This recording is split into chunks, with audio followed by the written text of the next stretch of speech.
Hello friends, કેમ છો બધા? તમારી પોતાની ચેનલ નિશા પટેલ ગુજરાતીમાં તમારું સ્વાગત છે અને હું છું નિશા. આજે આપણે કાચા બટેકામાંથી એક નવો નાસ્તો બનાવીને તૈયાર કરીશું ફ્રેન્ડ્સ. ઘરમાં ક્યારેક કોઈ શાકભાજી ના હોય કે પછી હળવું ખાવાની ઈચ્છા હોય ત્યારે તમે સાંજે ડિનર માટે પણ આ રેસીપીને બનાવીને તૈયાર કરી શકો છો.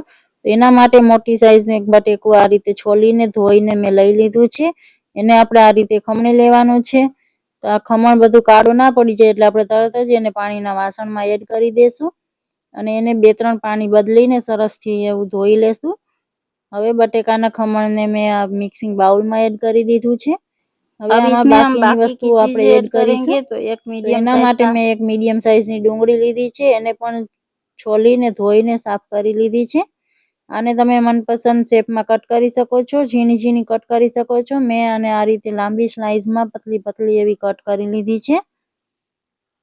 ખૂબ જ ઝડપથી બની જતી અને ઘરના જ સામાનમાંથી બની જતી આ રેસીપી છે. આના માટે આપણે કોઈ પણ વસ્તુ ફેન્સી કંઈ વસ્તુ લઈ આવવાની જરૂર નથી બજારેથી. હવે આપણે મસાલા એડ કરી દઈશું. તો ટેસ્ટ પ્રમાણે મેં નિમક એડ કર્યું છે. આમાં હળદર પાવડર થોડો એવો એડ કર્યો છે.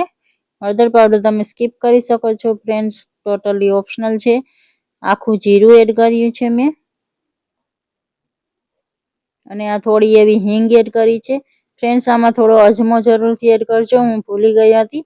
આપણે કાચું બટેકું અને કાચી ડુંગળી લીધી છે તો અજમો એડ કરીએ તો પચવામાં હળવો રહે છે નાસ્તો. હવે ધાણા જીરું પાવડર એડ કર્યો છે મેં અને આદુ મરચાંની પેસ્ટ એડ કરી છે તીખાસ માટે. લાલ મરચું પાવડર મેં અહીંયા નથી એડ કર્યું, તમે પસંદ હોય તો એ પણ લઈ શકો છો. 1 ચમચી મેં દહીં એડ કર્યું છે આમાં અને હવે આપણે લોટ એડ કરીશું. તો આ 2 મોટી ચમચી જેટલો બેસન એડ કર્યો છે મેં અને એટલા જ પ્રમાણમાં મેં સૂજી એડ કરી છે.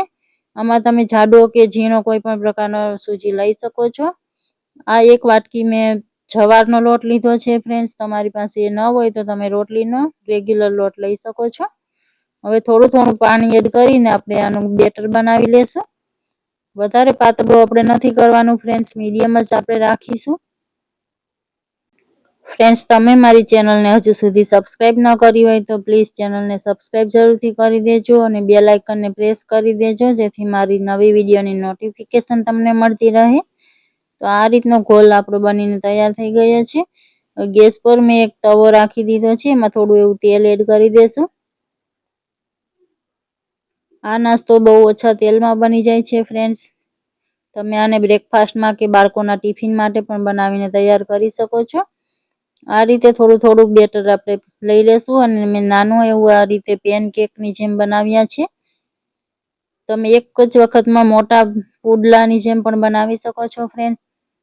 ઉપરથી થોડા એવા ચીલી ફ્લેક્સ એડ કર્યા છે અને ઉપરથી લીલા ધાણા એડ કર્યા છે મેં. તમે આમાં તમારા મનપસંદ બીજા શાકભાજી પણ એડ કરી શકો છો ફ્રેન્ડ્સ. પણ ઘરે કોઈ શાકભાજી ન હોય તો તમે આ રીતે ખાલી ડુંગળી અને બટેકામાંથી આ નાસ્તાને બનાવી શકો છો. હવે એક સાઈડથી થોડું એવું ડ્રાય થાય ત્યાં સુધી આપણે એને થવા દઈશું. ઢાંકીને તમે કૂક કરી શકો છો તો જલ્દીથી સરસથી કૂક થઈ જશે. પછી આપણે આ રીતે પલટાવી લઈશું. એક સાઈડ 2 થી 3 મિનિટ માટે મેં થવા દીધું હતું અને પછી આ રીતે પલટાવી લઈશું. બંને સાઈડ અલટ પલટ કરીને નાસ્તાને સારી રીતે આપણે શેકી લેશું. તો આ રીતે આપણો આ કાચા બટેકાનો નાસ્તો બનીને તૈયાર છે ફ્રેન્ડ્સ. આને તમારી મનપસંદ કોઈ પણ ચટણી સાથે કે દહીં સાથે સર્વ કરી શકો છો. તો તમને મારી આ રેસીપી કેવી લાગી ફ્રેન્ડ્સ? સારી લાગી હોય તો લાઈક કરી દેજો. તમારા ફેમિલી અને ફ્રેન્ડ્સ સાથે શેર જરૂરથી કરજો. કમેન્ટ કરીને જરૂરથી જણાવજો ફ્રેન્ડ્સ. મળીએ છીએ આવી જ નવી રેસીપી સાથે. Thank you for watching.